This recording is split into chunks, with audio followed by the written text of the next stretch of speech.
बघा कृष्णानं काय केलं होतं, लोणी खाल्लं होतं आणि यशोदानं काय केलं, काठी घेतली आणि त्याच्या मागं धावली. तो पुढं पळत सुटला.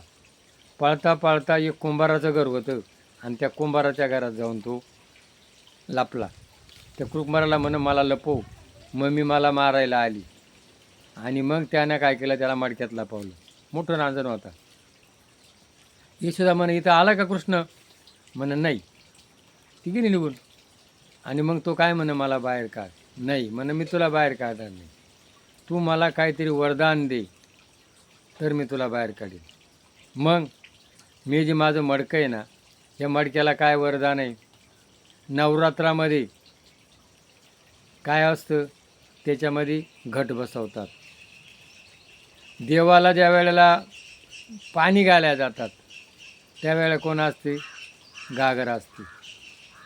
आणि ज्या वेळेला दिवाळीला काय असतात, पणत्या लावल्या जातात, आनंद उत्सव, त्यावेळेला काय, मडकं असतं. आणि ज्या वेळेला माणूस शेवट अंतविधी करतात त्यावेळेला त्याला मोक्ष मिळतो, त्याला काय मिळतो, मडकं. आणि त्या मडक्यांना त्याला पाणी पाजतात आणि ते मडकं फोडून टाकतात. असं त्याला आशीर्वाद दिला भगवंतानी आणि तेव्हा त्याने बाहेर काढलं. असं हे आपलं मडकं आहे, आपलं फुटकं मडकं आहे, जे भगवंतानं आशीर्वाद दिलेलं आहे. याचं भान ठेवा. कोण दिवस येईल कैसा, नाही देहाचा भरवसा.